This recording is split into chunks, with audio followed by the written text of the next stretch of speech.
నిన్న మీ అందరూ తెలుసు మహబూబాద్ జిల్లాలో ఉన్న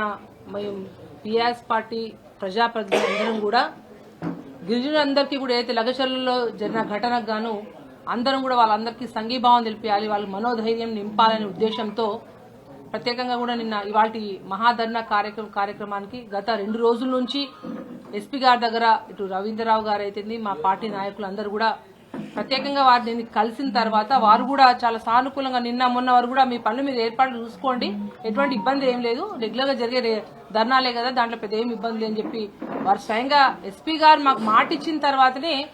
ఆల్రెడీ మేము అన్ని గ్రామాల్లో కూడా సమాచారం ఇవ్వడం జరిగింది. ఇవాళ మహాధర్నా కార్యక్రమం ఉండే వాస్తవంగా కేటీఆర్ గారు ప్రత్యేకంగా ఇక్కడ రావడానికి కూడా కారణం కూడా మేము ఏదైతే మొన్న 3 రోజుల క్రితం ఢిల్లీలో ఏదైతే లగచర్ల గ్రామస్తులు మా గిరిజన తండావాస్తులు ఎస్సీ ఎస్టీ మహిళా కమిషన్ల దగ్గర వెళ్లి వాళ్ళకు మద్దతుగా ఎవరైతే వాళ్ళ కుటుంబాలను అరెస్ట్ చేసి వాళ్ళని జైల్లో వేయడం జరిగింది. వాళ్ళని వెంటనే విడుదల చేయాలా, వాళ్ళ భూములు అయితే తాతల కాలం నుంచి వారసత్వంగా వచ్చిన పట్టా భూములని దౌర్జన్యంగా ఫోర్జరీ సంతకాలు ఇప్పుడే పెట్టి ఉన్నారు, ఫోర్జరీ సంతకాలు చేసి అమాయకమైన గిరిజనుల యొక్క వాళ్ళని బలిగొనొద్దు, వాళ్ళ భూములు తీసుకోవద్దని చెప్పి వాళ్ళకి మద్దతుగా ఢిల్లీలో ఎప్పుడైతే మేము అందరం కూడా వెళ్ళి ఇచ్చినప్పుడు మహబూబాద్ జిల్లా నుంచి అందరూ కూడా మాకు ఫోన్లు చేసిండు. కేటీఆర్ గారికి మెసేజ్ కూడా పెట్టడం జరిగింది. ఏంటంటే మహబూబాద్లో రాష్ట్రంలో అందరికంటే ఎక్కువ గిరిజన జనాభా ఉంది, ఖచ్చితంగా లఘుచర్ల ఇక్కడ కూడా కొంగరకలానే కాదు, లఘుచర్ల కాదు, ఇవాళ తెలంగాణ రాష్ట్రంలో కాంగ్రెస్ ప్రభుత్వం వచ్చిన తర్వాత గిరిజనుల మీద ప్రత్యేకమైన దాడి జరుగుతూ ఉంది. మహబూబాద్ జిల్లా వ్యాప్తంగా అందరం కూడా మేము సంఘీభావం చెప్తాం. కేటీఆర్ గారు రాష్ట్ర వర్కింగ్ ప్రెసిడెంట్ కాబట్టి వారిని రావాలని ఏదైతే ఇక్కడ ఉన్న ఈ ప్రాంత సంఘాల వాళ్ళు కావచ్చు, మిగతా నాయకులు కావచ్చు, అందరూ అడిగిన తర్వాత వారి మాట వాళ్ళందరి విజ్ఞప్తి మేరకు ఇవాళ ఈ కార్యక్రమం పెట్టుకున్నాం. కానీ ఎంత దౌర్జన్యం అంటే ఇవాళ పోలీసులు దీన్ని వాళ్ళు పర్మిషన్ ఇవ్వకపోవడం కాదు, కాంగ్రెస్ ఏవైతే అధికార పైన ఉన్న నాయకులు కావచ్చు అందరూ కూడా ఇవాళ పోలీసు మీద అందరి మీద కూడా పూర్తి ఒత్తిడి తీసుకొచ్చి కూడా చివరి క్షణం నిన్న మీ అందరూ చూసిరు రాత్రి 12 గంటల వరకు కూడా మీ అందరం 3 ఎమ్మెల్సీలు, ఒక రాజ్యసభ ఎంపీ, మాజీ ఎమ్మెల్యేలు అందరం కూడా ఎస్పీ క్యాంప్ ఆఫీస్ మీద కూర్చొని మేము అడిగిందే, మేమేం తీవ్రవాదం కాదు, ఇక్కడ లేకపోతే ఏమైనా ఇక్కడ సంఘటనలు జరిగే గొడవలు కావడానికి ఇటువంటి ఏం కాదు, మేము ఒక గిరిజన బిడ్డలంగా ఈ ప్రాంతంలో ఎవరైతే ఇప్పుడు గిరిజన ఎమ్మెల్యేలు కావచ్చు, ఎంపీలు కావచ్చు, ఈ ప్రాంతంలో తెలంగాణ రాష్ట్రంలో కంటే అత్యధికంగా గిరిజనులు ఉన్న ప్రాంతం, మన బిడ్డలు ఓట్లేస్తేనే మనం ఈ స్థానంలో వచ్చిన వాళ్ళం. మేము ఈ గిరిజన ప్రజాప్రతినిధులుగా కూడా మీ అందరం సంఘీభావం చెప్పడానికి, ఎందుకంటే ఇవాళ ఇక్కడ జరుగుతుంది, ఇంకా రేపు ఇంకెక్కడ జరుగుతుంది, దీనికి ఇక్కడికి అడ్డుకట్ట వేయాలనే ఒక ఉద్దేశంతో ఇవాళ మేము పర్మిషన్ అడిగితే రాత్రి 12 గంటల వరకు ఇస్తాం ఇప్పుడు అప్పుడు చెప్పి ఒక కాలయాపన చేస్తూ పైన కాంగ్రెస్ అధికార పార్టీ యొక్క పెద్దల యొక్క మాట వినుకుంటూ పోలీసు యొక్క ద్వంద్వ వైఖరితో ఇవాళ ఎస్పీ క్యాంప్ ఆఫీస్ మీద మేము కూర్చుంటే అందరిని కూడా చివరి వరకు ఇవ్వకుండా రిజెక్ట్ చేస్తూ వాళ్ళ ఒక కాగితం మా ముందు పెట్టడం జరిగింది. మేమేం ఊరుకోం, మేము ఖచ్చితంగా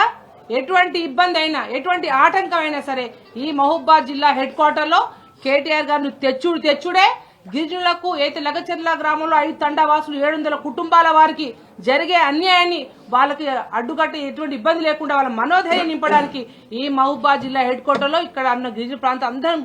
అందరం అవసరం అంటే పార్టీల అత్యధికంగా ఇవాళ మీడియా ముఖ్యంగా మీ అందరికి చెప్తా ఉన్నా, దయచేసి ఎవరైతే సంఘాల వారు మీరు రకరకాలుగా అడ్డుకుంటారు, ఎవరు అడ్డుకుంటారు అంటే మన గిరిజన భూములు ఎవరైతే తీసుకుంటున్నారో వాళ్ళకి సంఘీభావం చెప్తూ ఉంటే అటువంటి గిరిజనులను మీరు అడ్డుకుంటారు అంటే మీరు గిరిజనులకు అన్యాయం చేస్తున్నారా లేదా, అన్యాయం చేస్తున్నారా లేదా అంటే మీరు చేసే పని ఏంది అంటే ప్రజాప్రతినిధి ఇక్కడ మాట్లాడుతూ ఉన్నారు, ఏంది కేటీఆర్ కాస్తారు ఆడుతూ కొడతావు, ఎందుకు కొడతావు, కేటీఆర్ ఏమన్యాయం చేసినా కొడతాను అంటే నీ ఉద్దేశం ఏంది, గిరిజనులకు సంఘీభావం చెప్పింది కొడతాను. ఇవాళ ఎవరైతే మాట్లాడిండో డోర్నాకల్ ఎమ్మెల్యే గారు వారి మీద సుమోటో ఇమీడియట్ పోలీసు అయితే మీరు ఇప్పుడు పర్మిషన్ ఇవ్వలేక ధర్నా చేస్తే సుమోటోగా డైరెక్ట్ లైవ్ లో మాట్లాడండి, ఏమని కేటీఆర్ వస్తే రాళ్లతో కొడతామని చెప్పిండ్రు, రాళ్లతో కొట్టుడు కాదు, పోలీసులు సుమోటో ఎమ్మటే కూడా వారి మీద కేసు రిజిస్టర్ చేయాలని చెప్పేసి మేము డిమాండ్ చేస్తా ఉన్నాం. మేము హైకోర్టు ద్వారా న్యాయబద్ధంగా ఇవాళ చూడండి రాహుల్ గాంధీ భారతదేశంలో నిన్న మహారాష్ట్ర కావచ్చు ఎక్కడ ఎలక్షన్ పైన ఏం చేస్తా ఉండు, మీరు రాజ్యాంగాన్ని కాపాడండి అని చెప్పి ప్రమాణం ఏదైతే పార్లమెంట్ ప్రమాణం చేసుకుంటూ కూడా రాజ్యాంగం చూపించుకుంటూ రాజ్యాంగాన్ని కాపాడాలని. ఏమయ్యా రాహుల్ గాంధీ గారు మీ రాజ్యాంగం ఎటుపోయింది అంటే మీరు ఎలక్షన్స్ వచ్చినప్పుడేమో గిరిజనులను కాపాడతాం, రైతులను కాపాడతాం, అన్ని చేస్తాం, పేదలు చేస్తాం, ఇంద్రమ రాజ్యం ఇదేనా ఇంద్రమ రాజ్యం అంటే మీరు చేసే కార్యక్రమం ఇదేనా మీరు అంటే మీరు ఏదైతే రాజ్యాంగాన్ని కాపాడాలని పార్లమెంట్ లో రాజ్యాంగాన్ని చూపించుకుంటూ మాట్లాడుతున్నారో అదే రాజ్యాంగబద్ధంగా మేము అడుగుతా ఉన్నాం. మాకు ధర్నా చేసే అవకాశం కావాలి, మేము తీవ్రవాదులం కాదు, మేము తెలంగాణ వాదులము, మేము తెలంగాణలో బిడ్డలము, ఈ గిరిజన ప్రాంత గిరిజన బిడ్డలం. మా బిడ్డలకు ఎక్కడ అన్యాయం జరిగినా ఒక లగచర్లే కాదు, తెలంగాణ రాష్ట్రంలో ఏ గిరిజన కుటుంబానికైనా ఏ బిడ్డకైనా అన్యాయం జరుగుతుంటే తప్పకుండా బీఆర్ఎస్ పార్టీ అండగా ఉంటుందని చెప్పి తెలియపరుస్తూ హైకోర్టు ద్వారా ఈ కాయిదా ఏది నిన్న వాళ్ళు రిజెక్ట్ చేసిన కాయిదాన్ని వాళ్ళకి ఇస్తూ తప్పకుండా మేము మహాధర్నా కార్యక్రమం చేయబడతాము, నిర్వహిస్తామని తెలియపరుస్తా ఉన్నాం.